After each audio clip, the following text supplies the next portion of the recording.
네, 우리는 계속해서 갈라디아서의 말씀을 살펴봐오고 있습니다. 안디옥 교회에 있었던 베드로를 향한 바울의 책망의 내용을 함께 살펴보았었죠. 베드로는 복음을 몰랐던 사람이 아니라 이미 이방인의 복음을 받고 또 성령을 받을 수 있다라는 것을 경험한 자였습니다. 그러나 그렇게 그 사실을 알고 식사 교제를 나누던 베드로가 야고보로부터 온 사람들의 시선과 압박에 몰려서 점점 하나님과의 복음의 진리를 가지는 행동과는 어긋난 행동을 하게 되었고 끝내 완전히 어긋나 버리는 베드로의 모습이 있었습니다. 바울은 그런 베드로의 모습을 보고 책망했고 이제 이 책망에 이어지는 내용들이 오늘 본문에도 이어져 나옵니다. 오늘 본문에 이르면 바울은 한 걸음 더 나아가서 이야기를 하고 있다라고 할 수 있는데 바울은 베드로의 행동이 잘못되었다라고 말하는 데서 멈추지 않습니다. 왜 그 행동이 잘못되었는지 그리고 그것이 복음과 어떤 관계가 있는지를 설명하는 부분이 오늘 본문이다라고 할 수 있습니다. 다시 말해서 오늘 본문은 베드로를 향한 책망의 이유를 설명하는 본문이 될 수 있지 않을까 합니다. 그리고 이 책망의 이유를 설명하는 과정에서 바울은 복음의 핵심이 무엇인지를 이야기합니다. 우리 오늘 이 본문을 살피면서 함께 갈라디아서에 기록된 내용이라는 것을 이해하며 나아가야 합니다. 갈라디아 교회에는 거짓 교사들이 있었고 예수 그리스도를 믿는 것만으로는 충분하지 않다라고 주장하는 자들이 있었습니다. 그들은 복음 위에 율법과 할례를 더하려 했고 신자들에게 하나님 앞에서 인정받기 위해서는 복음 위에 믿음 위에 무언가 더 해야 한다라고 주장하는 자들이 있었습니다. 바울은 갈라디아 교회 성도들의 상황을 알고 성도들을 지키고 복음을 변호하기 위해서 이 내용을 기록했다는 것을 우리는 기억하면서 오늘 본문을 함께 살펴보아야 할 겁니다. 우리의 오늘 본문의 첫 구절인 2장 15절에서는 우리는 본래 유대인이요 이방 죄인이 아니로되 라고 기록하는 본문이 시작되고 있습니다. 15절에 이르면 바울은 안디옥에 있었던 사건을 설명하는 것을 넘어 그 사건의 신학적 혹은 교리적인 의미로서 이것을 풀어나가고 있습니다. 본문은 우리는 본래 유대인이요 이방 죄인이 아니로되 라는 말로 시작하고 있는데 여기서 바울이 사용한 우리는 누구를 가르치고 있겠습니까? 베드로와 자신을 포함하는 유대인 그리스도인들을 가리키고 있을 겁니다.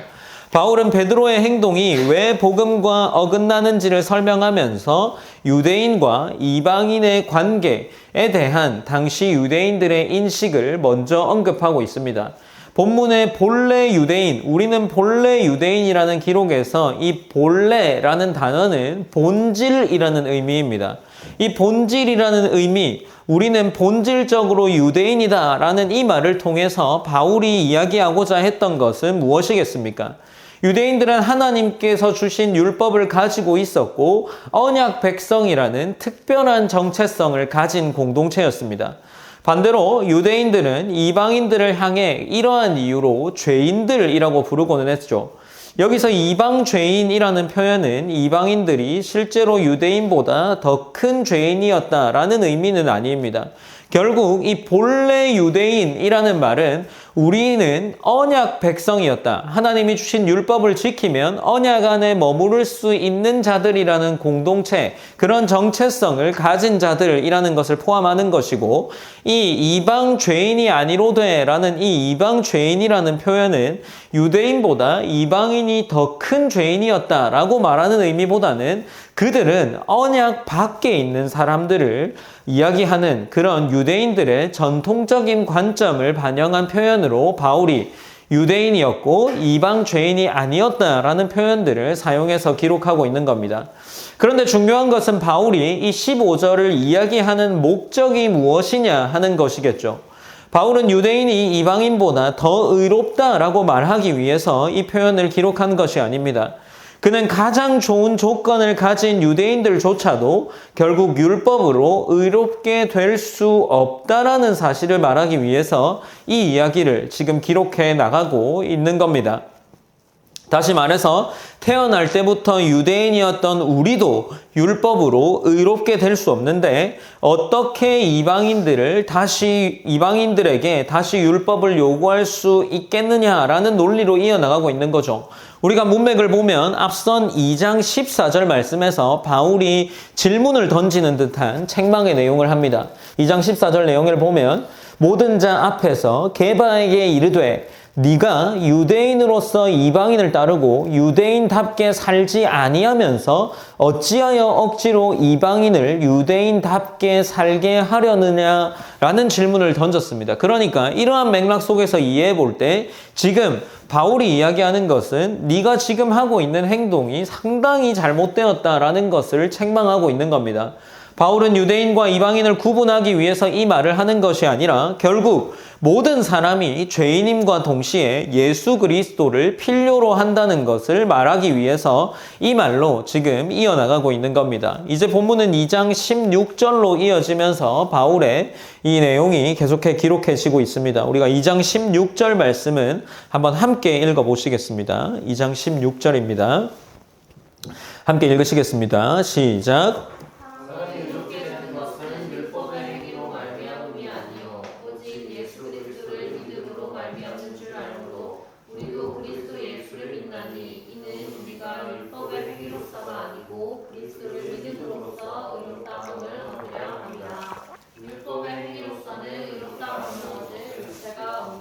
아멘. 네, 16절은 갈라디아서의 핵심 구절 중에 하나라고 할 수 있습니다. 우리는 앞선 15절에서 바울은 자신과 베드로가 태어날 때부터 유대인이었다라는 사실을 언급했죠. 비록 유대인으로 태어나 율법을 가지고 있지만 사람이 하나님 앞에서 의롭게 되는 것은 율법의 행위가 아니라 예수 그리스도로 말미암는 것이다 라는 이러한 문장들이 오늘 본문 16절에 기록되어 있습니다. 여기 바울이 이야기하는 16절에서 의롭게 되다라는 표현은 헬라어로 디카이오라는 표현인데 이것은 법정적인 선언, 앞서 여러 번 이야기했지만 법정적인 선언의 의미를 가지고 있습니다. 곧 죄인을 의롭다고 인정해 주시고 받아주시는 하나님의 판결이 의롭게 되다라는 의미가 되는 거겠죠. 16절 본문을 읽어보면 특별히 이 내용들이 반복돼서 등장하는데 율법의 행위로 말미암음이 아니다. 그리스도를 믿음으로다. 율법의 행위로서가 아니고 그리스도를 믿음으로써 율법의 행위로서는 의롭다함을 얻을 육체가 없다라는 식으로 기록하면서 반복된 내용을 이야기하고 있습니다. 짧은 한 절 안에서 율법의 행위와 믿음을 세 차례나 대조하면서 기록해 내려가고 있는 거죠. 바울은 의도적으로 같은 내용을 반복함으로써 복음의 핵심이 무엇인지를 언급하고 있는 겁니다. 사람이 하나님 앞에서 의롭게 되는 길은 하나뿐이라는 거죠. 인간의 행위나 공로가 아니라 오직 예수 그리스도를 믿는 믿음입니다. 바울은 이 진리를 놓치지 않도록 같은 내용을 반복하면서 강조하고 있는 겁니다. 이제 본문의 마지막 부분에 보면 이 반복되는 내용 끝에 의롭다함을 얻을 육체가 없다라고 기록되어 있는데 원문은 이 육체라는 단어를 그저 육체라는 단수가 아니라 파사 사르스라는 단어로 모든 이라는 이런 수식어가 붙어 있습니다. 모든, 전부, 예외 없이라는 의미를 가진 단어인데 따라서 직역하면 모든 육체, 모든 사람이 의로울 수 없다라고 기록하고 있는 거죠. 곧 유대인이나 이방인이나 의로운 자는 없다라고 이야기하는 겁니다. 어떤 사람도 자신의 행위로서는 하나님 앞에 의로워질 수 없음을 강조하고 있는 거죠. 바울은 이러한 기록을 시편 143편 2절을 인용해서 모든 인간이 의롭지 못하고 동일한 위치에 서 있다는 것을 오늘 이 본문을 통해서 기억하게 합니다. 결국 하나님 앞에서는 인간의 종교적 배경이나 경력 그리고 열심이나 의로움이 근거가 될 수 없음을 이야기합니다. 바울은 본문에서 우리도 예수 그리스도를 그리스도 예수를 믿나니 라고 기록하는데 이것은 중요한 고백입니다. 바울은 유대인들이 예수님을 믿어야 한다라고 말하는 데서 멈추지 않습니다. 오히려 우리도 믿었다라고 이야기하면서 다시 말해 율법을 가지고 있던 베드로, 포함해서 바울도 예수 그리스도를 믿었다라는 겁니다. 만약 율법이 의롭게 할 수 있다면, 사람을 의롭게 할 수 있다면 바울도 베드로도 의롭다라는 것을 달성할 수 있었기에 예수 그리스도를 믿을 이유가 없었겠죠. 오히려 그들은 율법이 자신을 구원할 수 없다는 사실을 알게 되었고 그때에 복음을 더 깊게 깨달았을 겁니다.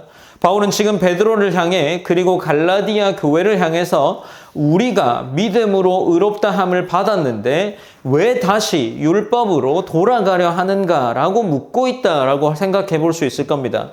바울은 본문을 통해 갈라디아 교회 성도들에게 사람은 자신의 노력으로 하나님께 나아가는 것이 아니라 예수 그리스도께서 이루신 구원을 믿음으로 받아들임으로 하나님 앞에 의롭다함을 받을 수 있다는 것을 계속해 이야기해 나가고 있습니다.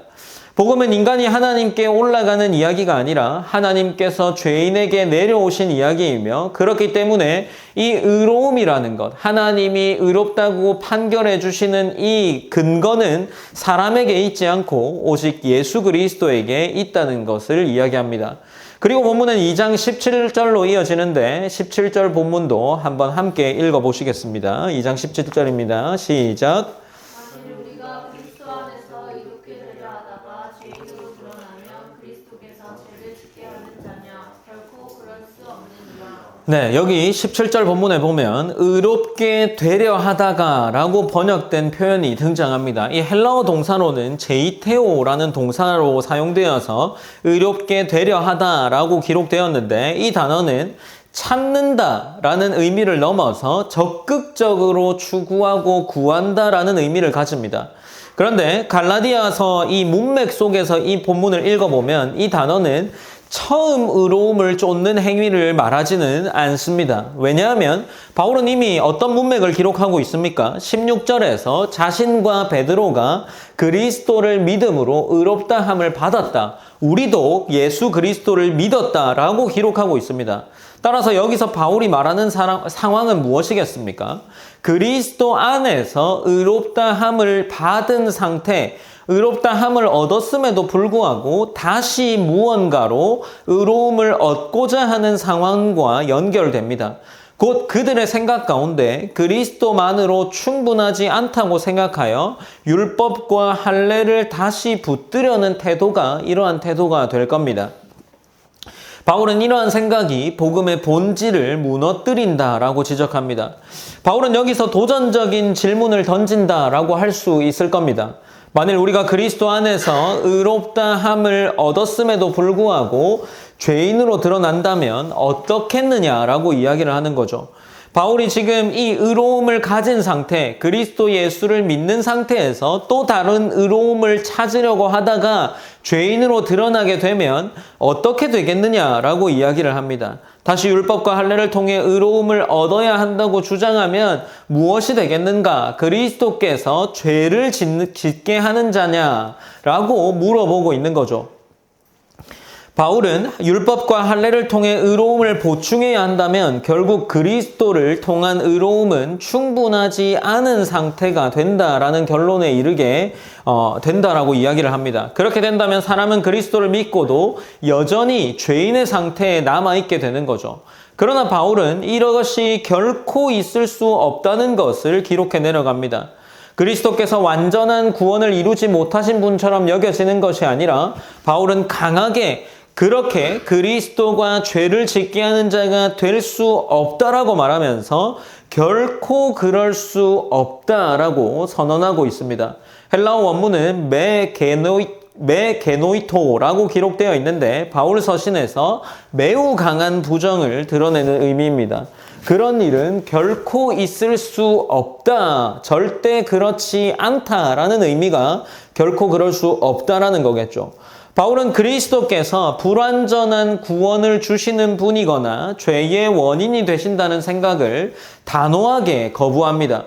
문제는 그리스도인에게 있는 것이 아니라 이미 그리스도 안에서 의로움을 얻었음에도 불구하고 다른 조건을 덧붙이려는 인간의 잘못된 생각에 있다라는 겁니다. 그렇기 때문에 지금 본문에서 17절에서 던지는 이 바울의 질문들은 결코 그럴 수 없다라는 겁니다. 그렇다면 무엇이겠냐라고 물어볼 때 그것은 18절에서 이어져 나오는 본문에 등장합니다. 18절 본문에서는 만일 내가 헐었던 것을 다시 세우면 내가 나를 범법한 자로 만드는 것이라 라고 기록하고 있습니다.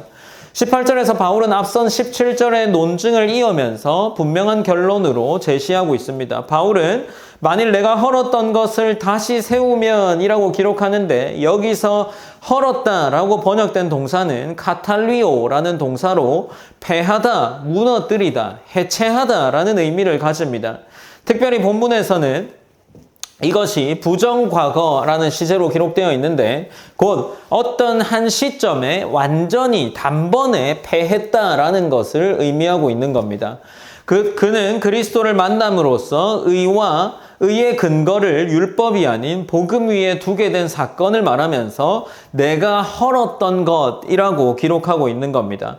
그렇게 만약 이 내가 헐었던 것을 다시 세우면이라고 바울이 기록하면서 헐었던 것을 이 율법으로 보고 있는 거고 이 율법에서 다시 모든 것을 헐었는데 그것을 다시 세우게 되면 그 결과를 무엇이라 이야기합니까? 바울은 내가 나를 범법자로 만드는 것이다 라고 결론을 내리고 있습니다.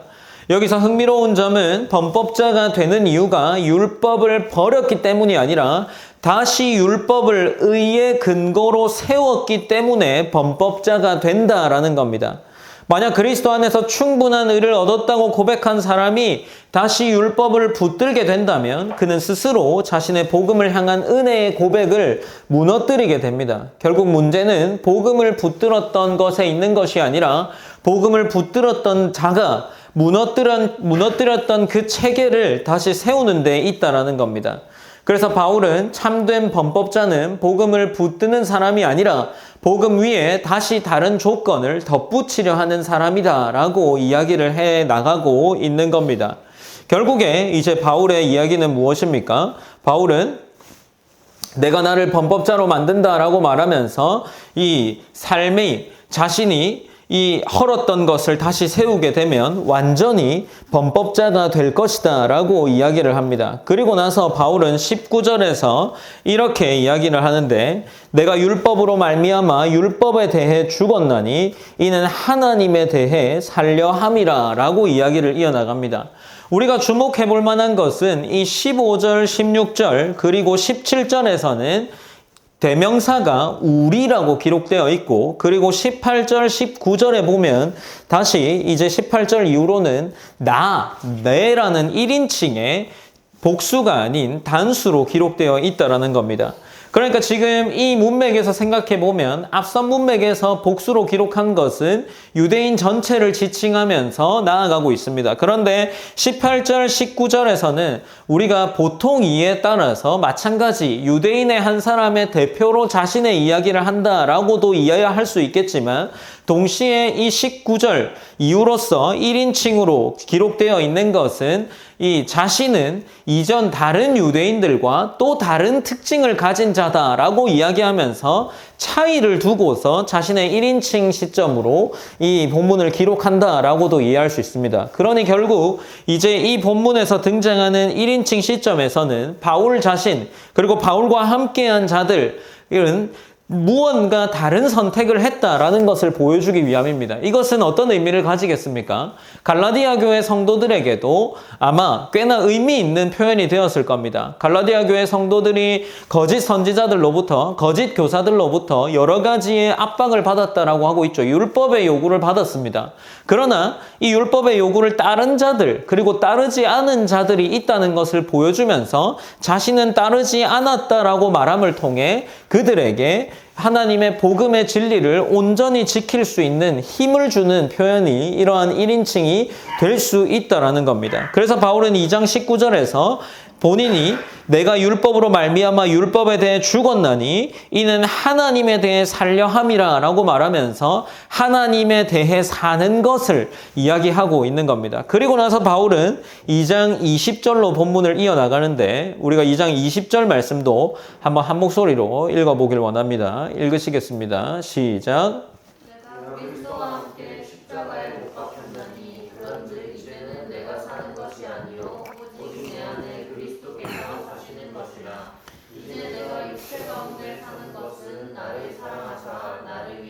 자기 자신을 버리신 하나님의 아들을 믿는 믿음 안에서 사는 것이라.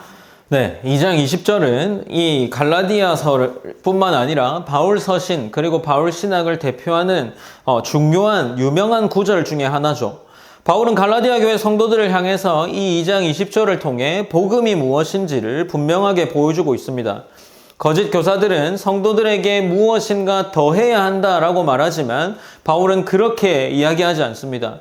제가 이 본문을 보면서 이전에는 이 본문을 통해서 굉장히 교리적이고 신학적인 내용들을 찾아서 설교하려 했다면 이번에 본문을 읽다 보니 조금 다른 마음이 들었습니다. 바울이 왜 이런 이야기를 했을까라는 이야기들을 한번 생각해보니 아마 바울이 이것을 단순히 교리적으로 혹은 신학적으로 이야기하려 했다기보다 굉장히 목회적으로 이 이야기를 해나간 것은 아닐까 하는 마음이 들었습니다. 다시 말하면 이 거짓 교사들로부터 갈라디아 교회 성도들이 꽤나 많은 압박을 받고 있었을 거고 그 압박받는 거짓 교사들에게 압박받는 갈라디아 교회 성도들을 위로하기 위해서 이 본문을 적은 것이 아닐까라는 마음이 들었습니다. 그래서 바울이 이러한 기록들을 하죠. 2장 20절에 보면 내가 그리스도와 함께 십자가에 못 박혔나니 그런즉 이제는 내가 사는 것이 아니요 오직 그리스도께서 사시는 것이라. 이제 내가 육체 가운데 사는 것은 무엇이라고 이야기합니까? 나를 사랑하사 나를 위하여 라고 기록합니다. 나를 사랑하사 나를 위하여 자기 자신을 버리신 하나님의 아들을 믿는 믿음이라고 기록하고 있는 거죠. 그러니까 지금 바울은 이 갈라디아 교회 성도들에게 자신의 경험을 말함과 동시에 그리스도가 나를 사랑하사라고 기록하고 있습니다. 바울은 지금 꽤나 개인적으로 고백하고 있는 거죠. 갈라디아 성도들에게도 마찬가지였지 않을까 싶습니다. 복음은 단지 하나님께서 세상을 사랑하는 것을 넘어서 이 추상적인 이야기가 아니라 하나님께서 바로 자신을 사랑하신 이야기라는 거죠. 바울은 복음을 설명하면서도 성도들이 하나님의 사랑을 인격적으로 기억하기를 원해서 이러한 고백을 하지 않았을까 합니다. 그리고 동시에 더 나아가서 나를 위하여 자기 자신을 버리신이라고 말합니다. 그리스도께서 자신의 생명까지 내어주셨다라는 의미를 담고 있는 거죠. 바울은 갈라디아 교회 성도들에게 복음을 더하라라고 말하지 않습니다. 오히려 그들의 시선을 십자가로 돌리고 있고 사람을 변화시키는 힘은 율법의 요구가 아니라 하나님의 사랑받은 자, 하나님이 나를 위하여 자기를 버리신 것을 깨닫는 자가 율법을 지킬 수 있는 자임을 이야기하는 것은 아니겠습니까? 누군가가 나를 위해 자기의 생명까지 내주었는데 이 사실을 아는 사람은 더 이상 이전과 같은 방식으로 살아갈 수 없음을 이야기하고 있는 겁니다. 바울은 지금 성도들에게 자신의 행위, 의롭다라고 칭할 수 있는 행위를 더하라는 것이 아니라 십자가의 사랑을 바라보라고 이야기를 하는 것은 아니겠습니까? 그래서 마지막에 바울은 이제 내가 육체 가운데 사는 것은 이라고 말하면서 여전히 삶을 이어나가고 있지만 그 삶에 이어나가는 가운데 연약함과 고난이 있을지라도 그 방식은 달라져야 한다는 겁니다. 하나님의 아들을 믿는 믿음 안에서 사는 것이기 때문이죠. 바울이 갈라디아 교회 성도들에게 전하고 싶은 복음의 모습이 이 모습이 아니었겠습니까? 바울은 흔들리고 있는 갈라디아 교회 성도들에게 위로와 격려를 주면서 여러분은 더 많은 것을 해야 하나님께 받아들여지는 사람이 아니다라는 것을 확실히 하고 있는 겁니다. 여러분은 이미 사랑을 받았고 이미 그리스도께서 자신을 내어주신 자이기 때문에 믿음 안에서 살아가는 것이 율법을 지키는 것보다 더 구원받은 자로서의 삶이라는 것을 이야기하고 있는 겁니다. 그리고 2장 21절을 통해서 내가 하나님의 은혜를 패하지 아니하노니 만일 의롭게 되는 것이 율법으로 말미암으면 그리스도께서 헛되이 죽으셨느니라 라고 결론 지으면서 더 분명하게 이야기를 하고 있습니다. 그는 하나님의 은혜를 패하지 아니하노니라고 말합니다. 여기서 패하다라고 번역된 헬라어는 아더테오라는 단어인데 거절하다, 무효로 만들다, 거짓으로 선언하다, 가치 없는 것으로 여기다라는 의미를 가지고 있습니다. 바울은 갈라디아 교회가 율법의 율법을 의의 근거로 다시 붙드는 것이 결국 하나님의 은혜를 무효로 만드는 일이다라고 정리하고 있는 겁니다. 특별히 앞선 20절과 연결해 보면 이 말씀은 의미가 있을 겁니다. 바울은 방금 전 나를 사랑하사 나를 위하여 자기 자신을 버리신이라고 그리스도를 증거했습니다. 그렇기 때문에 율법을 다시 의의 근거로 세운다는 것은 신학적인 오류를 넘어서는 거죠. 그것은 그리스도의 사랑과 십자가의 사역을 축소시키는 일입니다.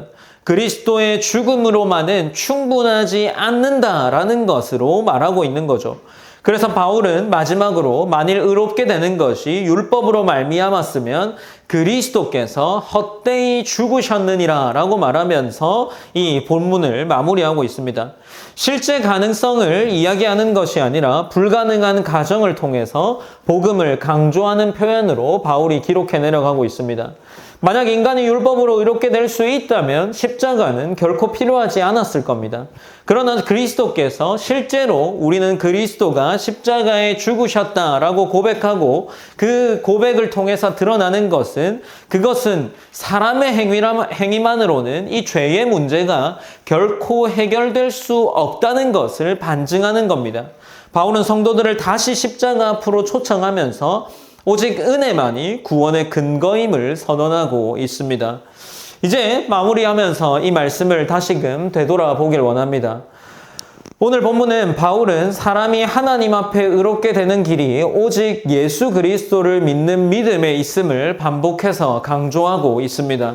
그는 율법의 행위가 아니라 그리스도의 은혜를 말하고 공로가 아니라 십자가를 이야기합니다. 그리고 마지막에 바울은 늘 놀랍게도 율법의 행위가 아니라 나를 사랑하사 나를 위하여 자기 자신을 버리신 그리스도를 이야기합니다. 왜겠습니까? 바울의 복음은 이 복음의 핵심은 의롭다함을 받는 방법에 있는 것이 아니라 우리를 향한 하나님의 사랑에 있다는 사실을 알고 있었기 때문입니다. 우리는 신앙생활을 하면서 복음을 조건으로 이해하는 것 같습니다. 하나님께 인정받기 위해 잘해야 할 것 같고 기도를 많이 해야 하나님께서 나를 더 사랑하실 것 같고 봉사를 더 많이 해야 하나님이 기뻐하실 것처럼 생각합니다. 그게 맞는 것 같아 보입니다. 저 또한 그게 맞는 것 같이 여겨집니다. 그리고 그렇게 하지 않으면 마치 우리가 무언가 잘못하고 있는 것처럼 불편함을 느끼기도 합니다. 물론 기도와 봉사와 헌신은 중요합니다. 그러나 그것들은 하나님의 사랑을 얻어내기 위한 조건은 분명하게 아니라는 사실을 오늘 본문이 기록하고 있습니다. 이러한 섬김과 우리의 봉사는 사랑받은 사람이 드리는 감사의 표현이 되어야 합니다. 복음은 우리를 무언가를 지켜야 하는 조건의 자리로 부르는 것이 아니라 찬양과 감사의 고백의 자리로 부르는 것이 복음이라는 것을 우리는 기억해야 합니다. 그래서 바울은 나를 사랑하사 나를 위하여 자기 자신을 버리신이라고 기록하면서 그들을 위로하고 그들에게 사랑을 고백할 수 있도록 격려하고 있는 겁니다. 그는 자신을 향한 하나님의 사랑을 실제로 경험한 사람이었습니다. 그래서 그는 어떤 일들을 합니까? 하나님을 두려움만으로 섬기지 않습니다. 의무감만으로 그가 순종하면서 그의 사역, 이방인을 향한 사역을 행하지 않았습니다. 사랑받고 있다는 확신 속에서 하나님을 따랐고 그 은혜를 기뻐하면서 살아갔습니다. 어쩌면 이것이 오늘날 많은 성도들에게 가장 필요한 모습이 아닐까 싶습니다. 우리는 하나님을 사랑받은 자로서 하나님을 즐거워하고 있습니까? 하나님을 사랑을 아는 사람의 삶은 실제로 달라지기 시작할 겁니다. 이전에 인정받기 위해 애쓰던 사람이 사랑받고 있다는 확신 속에서 살아가게 됩니다. 이전에 실패를 두려워할까 움츠렸다면 이제는 하나님의 은혜를 확신하며 신뢰하는 삶을 살아가게 됩니다. 억지로 순종하던 사람이 하나님을 알게 되었을 때, 그 사랑을 알게 되었을 때 기쁨으로 순종하게 되고, 해야만 해서 예배하던 사람이 하나님을 만나기 위해서 그 즐거움을 누리기 위해 예배하게 됩니다. 바울이 말하는 믿음의 삶은 특별한 순간에만 나타나는 신앙이 아니라 매일의 일상 속에서 하나님의 사랑을 기억하며 살아가는 삶이라는 겁니다. 그렇게 된다면 우리는 하나님께서 우리에게 명령하시는 신앙도 어쩌면 우리에게 제시되어 있는 이 율법도 더 이상 무거운 짐이 아니게 될 겁니다. 말씀에 따라가는 살아가는 삶도 억지로 자신을 끌고 가는 의무가 아니라 하나님을 사랑하기 때문에 사랑받은 자로서 기꺼이 순종하는 삶이 될 겁니다. 이웃을 사랑하는 일도, 우리에게 주어진 용서를 해야만 하는 일도, 섬기는 일도 해야만 하는 종교적 의무가 아니라 하나님께 받은 사랑이 흘러가는 통로가 됩니다. 공동체를 세우고 함께 신앙의 길을 걸어가는 일 역시 부담이 아니라 기쁨이 될 겁니다. 왜냐하면 복음은 우리를 억지로 움직이게 하는 힘이 아니라 하나님을 향한 사랑과 감사의 표현이 이 움직이는 힘으로 드러나기 때문이겠죠. 결국 하나님을 즐거워하는 사람은 하나님의 뜻도 즐거워할 수밖에 없습니다. 하나님의 말씀도 즐거워할 수밖에 없습니다. 하나님의 백성과 함께하는 삶도 즐거워하게 될 겁니다. 사랑하는 성도 여러분, 복음은 우리를 종으로 만들지 않습니다. 복음은 우리를 자녀로 만들고 자녀는 아버지의 사랑을 얻기 위해서 살아가는 존재가 아니라 이미 사랑받고 있기 때문에 그 사랑으로 살아가는 존재가 됩니다. 이러한 삶이 되기를 기도했으면 좋겠습니다. 그래서 우리에게 주어진 예배의 순간도, 일상의 순간도, 기도하는 순간도, 말씀을 읽고 말씀을 알아가고자 하는 그 순간도, 섬김도 하나님께 점수를 따기 위한 행위가 아니라 하나님을 기뻐하고 즐거워하는 시간이 될 겁니다. 이것이 바울이 갈라디아 교회를 향해 전하고 싶었던 복음의 열매가 아니겠습니까? 그러므로 이번 한 주간도 조건을 채우기 위해서 하나님께 나아가는 것이 아니라 이미 사랑받은 자로서 하나님을 즐거워하며 살아가는 귀한 성도의 삶이 되기를 소망합니다. 우리가 함께 반주는 없지만 앞서 불렀던 찬양을 함께 고백하며 나아가길 원합니다. 우리가 함께 고백할 때 내 안에 가장 귀한 것이라는 찬양을 고백하면서 함께 기도함으로 나아가길 원합니다. 함께 찬양하시겠습니다.